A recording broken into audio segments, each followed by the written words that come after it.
12 বছর বয়সে জোর করে বিয়ে দিয়ে দেয় আমাকে। আমি নাবালিকা, এখনও সাবালিকা হইনি। স্বামী, সংসার এসবের কিছুই বুঝি না।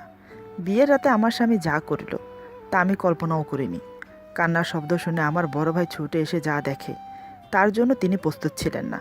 এরপর আমার স্বামীর সাথে যা হলো। আমার নাম সুলতানা সালমা, সবাই সুলতানা বলে ডাকে। ফ্যামিলিতে মা, বাবা, 3 ভাই আর আমি। সবাই আমাকে খুব ভালোবাসে। ভাইদের ছোট আমি। বড় ভাই ব্যাংক ম্যানেজার, নাম মোহাম্মদ মাসুদ রহমান। মেজো ভাই গার্মেন্টস ফ্যাক্টরির ইনচার্জ, নাম মোহাম্মদ মাসুম রহমান। ছোট ভাইয়ের নাম মোহাম্মদ মামুন রহমান, এবার ক্লাস 9-এ পড়ছে। আমি সবেমাত্র ক্লাস 5-এ পড়ছি। স্কুল থেকে আসার পর একটি মুহূর্তের জন্য ঘরে বসি না, সারাক্ষণ বাইরে টই টই করে বেড়াই। খুবই চঞ্চল টাইপের মেয়ে আমি। আমার কাছে রাত দিন সবই এক সমান। যখন যেখানে মন চায় সেখানে চলে যাই। বাবা মা সবাই খুব বকে এখানে সেখানে যাই বলে, কিন্তু আমি শুনি না। এটা আমার অভ্যাস হয়ে গেছে। মেজো ভাইয়া বিয়ে করেছে প্রেম করে, বড় ভাইয়ার আগেই। বড় ভাইয়ার জন্য মেয়ে দেখে রেখেছে, কিন্তু মেয়ের মা বাবা দুমনা করছে। বিয়ে দেবে না দেবে সেটা চিন্তা করছে। কিন্তু ভাইয়া ওই মেয়ে ছাড়া বিয়ে করবে না। আমাদের গ্রামের বাড়ি পাবনা, তবে আমরা অল ফ্যামিলি চট্টগ্রামে থাকি। নিজস্ব বাড়ি করেছে চট্টগ্রামে। এদিকে আমার চঞ্চলতা দেখে সবাই দুশ্চিন্তা করছে। রাস্তাঘাট ভালো না, কখন কি ঘটে যায়। তাই বাবা সিদ্ধান্ত নিল আমাকে বিয়ে দেবেন, তবে চট্টগ্রামে না, পাবনা দেবেন। কারণ এখানে বিয়ে দিলে আমি ছুটে ছুটে চলে আসব, তাই। সেই জন্য আমার চাচাকে বললেন ছেলে দেখার জন্য। প্রায় 4 মাস পরে একটা ভালো ছেলের সন্ধান পেয়ে বাবাকে বলল। সব শুনে বাবা বললেন, সামনের মাসে ছেলে পক্ষকে বলো মেয়েকে দেখার জন্য আসতে। বাবার কথা মতো ছেলের বাবাকে বললেন চাচা। ছেলের বাবা বলল, সামনের মাসের 15 তারিখে আমরা যাব মেয়ে দেখতে। তবে চট্টগ্রামে আমাদের কোনো আত্মীয় নেই। একটা হোটেল বুকিং করে রাখতে বলবেন। টাকা পয়সা নিয়ে চিন্তা করবেন না। আমি কিছুই জানি না, তাই আমার দিন ভালোই কাটছে। ঘুরছি ফিরছি, আয়েশ করছি। মা বাবা আমাকে জানাতে চায়নি, ভেবে রেখেছে ছেলে পক্ষ যেদিন আসবে সেদিন জানাবে। সেই অনুযায়ী সবাই চুপচাপ। দেখতে দেখতে সেই দিনও চলে এলো। আজ ছেলে পক্ষ আমাকে দেখতে আসবে। বড় ভাইয়া পাবনা গেছে দাদিকে নিয়ে আসার জন্য। ছেলে পক্ষ একদিন আগে চলে এসেছে। বাড়িতে বড় করে রান্নার আয়োজন করেছে। জিজ্ঞেস করলাম, আজ এত রান্না কেন করছো? মা বলল, পাবনা থেকে মেহমান আসবে তোকে দেখতে। আমি বললাম, কেন? আমি কারো সামনে যাব না। সবাইকে ডাকছো আমাকে মারার জন্য, তাই না? মা হেসে বলল, পাগলি মেয়ে, তোকে কেউ কিচ্ছু করবে না। আমাদের বাড়ির 8টা ঘর ভাড়া দেওয়া হয়। সবাই আমার মায়ের সাথে হাতে হাতে কাজ করে দিচ্ছে। মেজো ভাবি বলল, সুলতানা, আজ তোকে দেখতে আসবে তোর বর। পছন্দ হইলেই বিয়ে, তৈরি থাকিস। শুনে আমি মনে মনে ভয় পেলাম। কিসের বিয়ে? আমাকে মারার জন্য পাবনা থেকে মানুষ নিয়ে আসছে। আমি মা বাবার কথা শুনি না, তাই হয়তো। আমি চুপচাপ কিছু বললাম না। মা বলল, তুই ভয় পাস না, ওরা শুধু তোকে দেখতে আসবে, কিচ্ছু করবে না। তোর বড় নানার আত্মীয়। এখন তুই যা, রেখাকে ডেকে নিয়ে আয়। রেখা আর কেউ নয়, বড় ভাইয়ের জন্য যে মেয়েকে পছন্দ করে রেখেছে তার নাম। প্রথমে তারা আমাদের বাড়িতে ভাড়া থাকতো, এখন পার্শ্ববর্তী বাড়িতে থাকে। আমাকে বোঝানোর জন্য রেখা আপুকে ডাকতে বলছে। আমি মনে মনে ভাবছি, এই সুযোগ, রেখা আপুকে ডাকার নাম করে পালিয়ে যাব। এই ভেবে রেখা আপুর বাড়িতে গেলাম।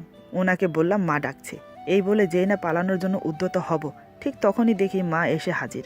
আমার একটা হাত চেপে ধরে বলল, আমি জানতাম তুই রেখাকে ডাকতে এসে পালাবি, তাই আমি তোর পিছু নিয়েছিলাম। রেখা আপু বলল, সুলতানা পালাবে কেন, কি হয়েছে? মা আমার বিয়ের ব্যাপারে সব বলে বলল, এখন তুই একমাত্র ভরসা মা, ওকে একটু বোঝা।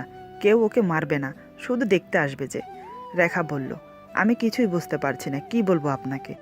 এত কম বয়সে ওর বিয়ে কেন দিতে চাইছেন? মা বলল, কি করব আমি বল? এই সব তোর আঙ্কেল করছে, তিনি কারো কথা শোনেন না। রেখা বলল, আপনার বোঝানো উচিত আন্টি, ওর এখনও বিয়ের বয়স হয়নি। স্বামী, সংসার এসব কিছুই বুঝবে না, এখনও ছোট বাচ্চাদের সাথে ঘুরে বেড়ায়। এটা আপনারা ঠিক করছেন না, ওর লাইফটা নষ্ট করে দিচ্ছেন। কে শোনে কার কথা? মা কোনো পাত্তাই দিল না। রেখা আপু আমাকে নিয়ে আমাদের বাড়িতে এলেন। আমাকে বোঝালেন, শুধু তোমাকে দেখতে আসবে, বিয়ে হবে না এখন। তিনি আমাকে বোঝাচ্ছেন ঠিকই, কিন্তু আমি কেঁদেই যাচ্ছি। অনেক কষ্টে আমাকে শান্ত করল। 4টার দিকে বড় ভাইয়া দাদিকে নিয়ে ফিরল। আমাকে নিয়ে রেখা আপু ভাইয়ার রুমে বসেছিল। দাদিকে ড্রয়িং রুমে রেখে নিজের রুমে আসে। রেখা আপুকে দেখে কয়েক মিনিটের জন্য অবাক হয়ে যায়। ভাইয়ের সাথে রেখা আপুর বিয়ের কথা চলছে ঠিকই, কিন্তু একে অপরের সাথে কথা হয় না। আজ হঠাৎ নিজের রুমে রেখা আপুকে আবিষ্কার করে খুব খুশি হলো।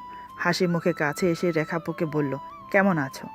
ওনাদের না বলা প্রেম কাহিনী অন্য একদিন শোনাবো আপনাদের। এখন আমারটা না হয় শুনুন। আমাকে খুব সুন্দর করে সাজানো হলো। ছেলেপক্ষ বিকাল 5:30টার দিকে আসে। একজন দুইজন নয়, কম করে হলেও 15 হতে 20 জন লোক এসেছে আমাকে দেখতে। বিশ্বাস হচ্ছে না, তাই না? তাই হয়েছিল। সবাই ড্রয়িং রুমে বসেছে। আমাকে নিয়ে যাওয়া হলো। দাদি আমাকে নিয়ে গেল। রেখাকে যেতে বলল। বড় ভাবি হিসেবে রেখার যাওয়া উচিত আমার সাথে, কিন্তু ভাইয়া আপত্তি জানায়। এতগুলো মানুষের সামনে আমার মতো একটা পুচকি মেয়েকে বসিয়ে দেওয়া হলো। কি বলবো, ভয়ে হাত পা কাঁপছে। ঘর থেকে পালিয়ে যেতে চাইলে দাদি চেপে ধরে। ছেলের বাবা চাচা আমাকে প্রশ্ন করলো, আমার নাম কি, কোন ক্লাসে পড়ি, আরবি কতটুকু পড়েছি, আরও নানান বিষয়ে। আমি যা সত্য তাই বলেছি। বিয়ে ভেঙে যাওয়ার জায়গায় রাজি হয়ে আজকে রাতেই বিয়ে হবে বলল। আসলে লোভ, ঘরবাড়ি দেখে লোভে পড়ে গেছে। ছেলের নাম মোহাম্মদ নজরুল ইসলাম। বয়স আমার থেকেও 15 বছরের বড়। আমার বয়স কম জেনেও কোনো আপত্তি করল না। সাথে ছেলের ভাবি এসেছিল।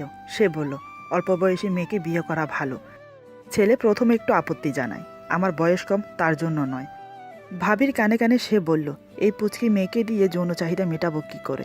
বিয়ে করে কি করব একে, যদি শরীরে জ্বালা মেটাতে না পারি?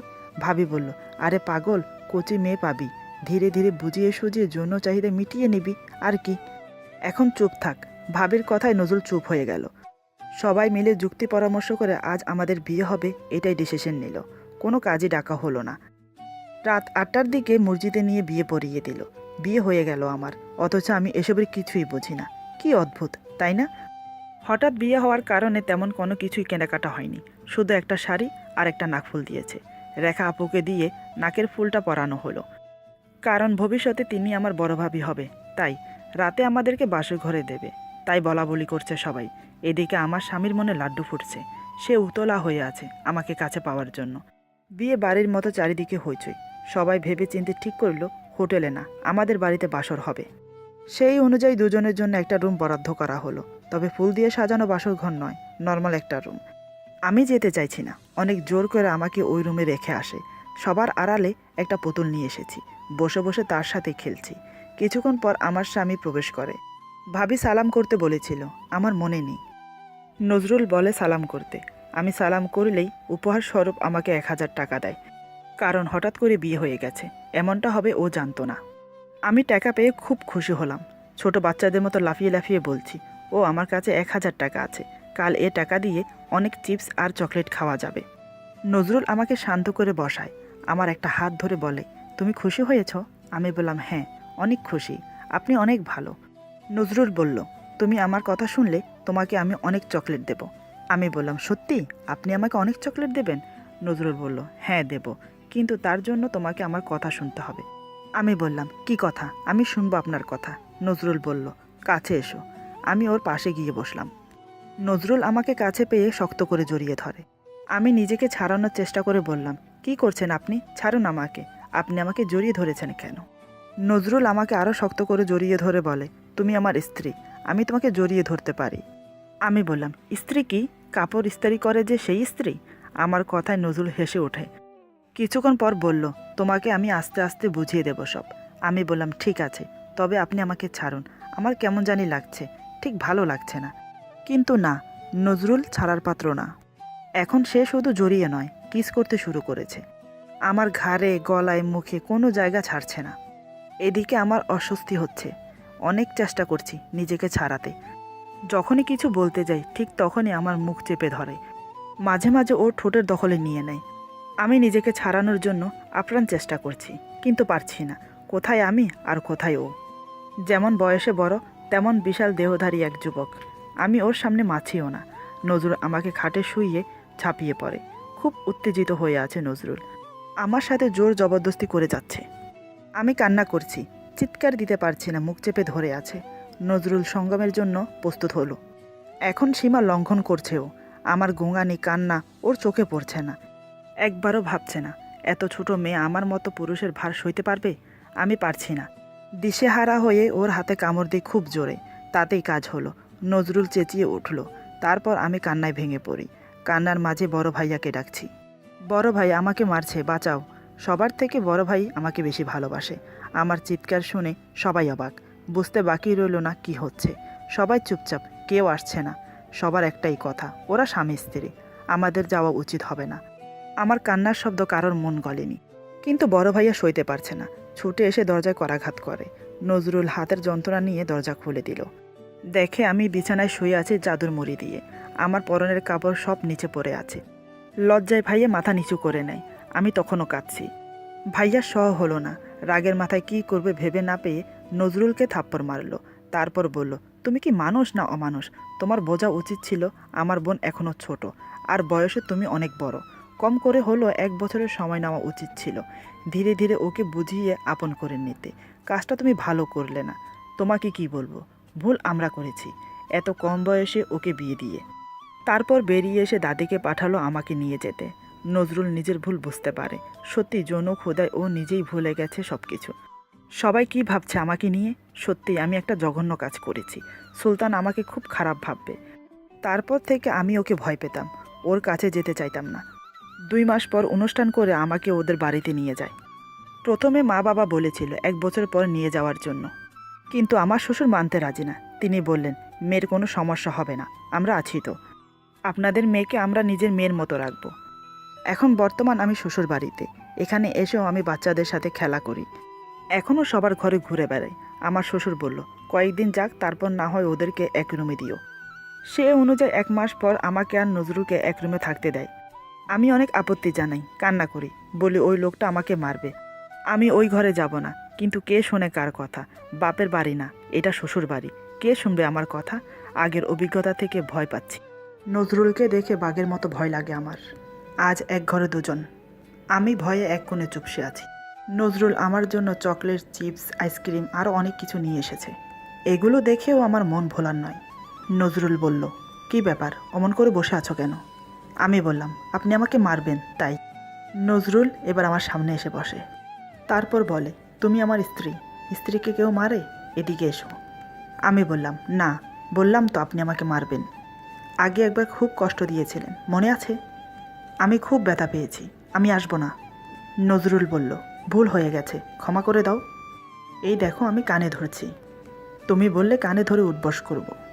আমি হেসে বললাম, সত্যি আপনি এমন করবেন? নজরুল বলল, হ্যাঁ ধরব। তুমি বললে কানে ধরে নয়, যা বলবে তাই করব। তবে আমাকে ক্ষমা করতে হবে। আমি বললাম, ঠিক আছে। নজরুল কানে ধরে দাঁড়িয়ে গেল। এক টানা 10 বার উঠবস করল। আমাকে বলল, এবার হয়েছে? আমি খুশিতে হাততালি দিয়ে বললাম, অনেক মজা হয়েছে। আমাকে খুশি হতে দেখে নজরুল হাসছে। আমার কাছে এসে বসে বলল, চকলেট খাবে? আমি বললাম, হ্যাঁ খাবো। নজরুল আমাকে অনেকগুলো চকলেট চিপস দেয়। সেগুলো পেয়ে আমি আরও খুশি। নজরুল বলল, রাত অনেক হয়েছে, চলো ঘুমাবে। এই বলে আমাকে নিয়ে শুয়ে পড়ল। আমার মাথায় হাত বুলিয়ে দিচ্ছে। আমার কাছে ভালো লাগছে। নজরুল বলল, তুমি জানো আমি তোমার কি হই? আমি বললাম, তুমি আমার বর, সবাই বলে। নজরুল বলল, একদম ঠিক বলেছ, আমি তোমার বর। আর তুমি আমার কি জানো? আমি বললাম, কি? নজরুল বলল, তুমি আমার পুচকি বউ। তোমাকে আমি অনেক ভালোবাসি। আমি বললাম, ভালোবাসা কি? নজরুল বলল, ভালোবাসা মানে, যেমন ধরো চকলেট নিয়ে এসেছি, এটাকেও ভালোবাসা বলে।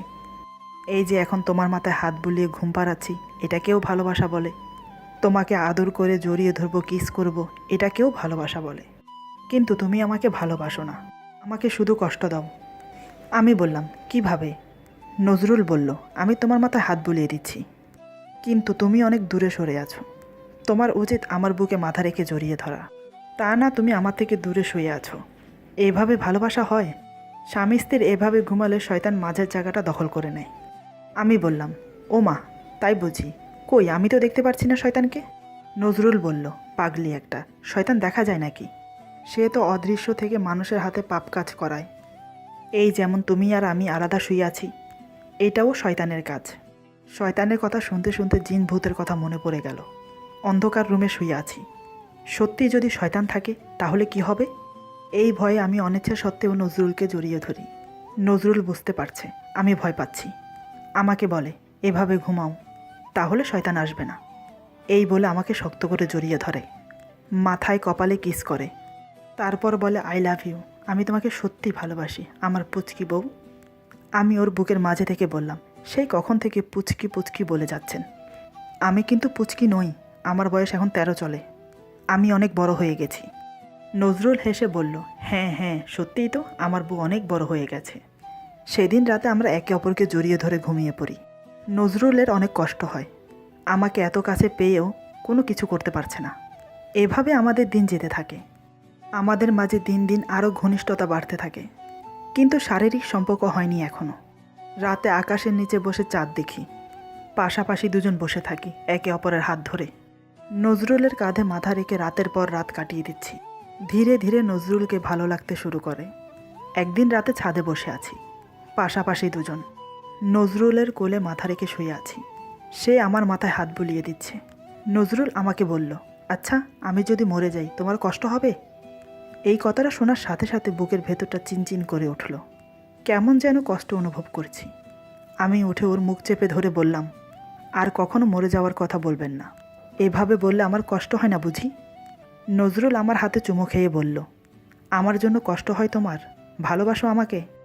আমি বললাম, জানি না আমি, তবে মরার কথা শুনে কেমন যেন কষ্ট হচ্ছে আমার। বুকের ভেতরটা চিনচিন করে, আমার কথা শেষ হতে দেয় না। নজরুল আমাকে শক্ত করে জড়িয়ে ধরে, তারপর বলে, এটাকেই ভালোবাসা বলে পাগলি। তুমি আমাকে ভালোবেসে ফেলেছ, আমি তোমাকে ছেড়ে কোথাও যাব না। আমিও নজরুলকে জড়িয়ে ধরি। মনে সাহস নিয়ে নজরুল আমাকে কিস করতে থাকে। আজ আমার ভালোই লাগছে, তাই বাধা দিলাম না। এক পর্যায়ে নজরুল উত্তেজিত হয়ে পড়ে, আমাকে বলল, খুব ইচ্ছে করছে তোমাকে কাছে পেতে, তোমাকে আরও বেশি আদর করতে। চলো না আজ আমরা সহবাস করি। আমি বললাম, সেটা আবার কি? নজরুল বলল, সেটাই আসল ভালোবাসা, সেখানে পরিতৃপ্তির সুখ লুকিয়ে থাকে। আমি বললাম, কোথায় সেটা? নজরুল বলল, তোমার আর আমার মাঝে, তুমি যদি চাও তাহলে সম্ভব, কথা দিচ্ছি ব্যথা পাবে না। আমি বললাম, কষ্ট হয় বুঝি? নজরুল বলল, কোনো কষ্ট হয় না, দুই মন এক হয়ে সহবাস করলে কোনো সমস্যা হয় না। আর কষ্ট যদি হয় তুমি আমাকে বলবে, তাহলে আমি আর করব না। আমি বললাম, আমার ভয় হচ্ছে। নজরুল আমাকে আরও শক্ত করে জড়িয়ে ধরে বলল, কিসের ভয় পাগলি, আমি আছি না। আমি তোমাকে কোনো কষ্ট দেব না, তবে প্রথমে একটু ব্যথা পাবে, কিছুক্ষণ পর ঠিক হয়ে যাবে। এখন বলো, রাজি তুমি? আমি বললাম, ঠিক আছে চলো। নজরুল বলল, তবে একটা অনুরোধ। আমি বললাম, কি?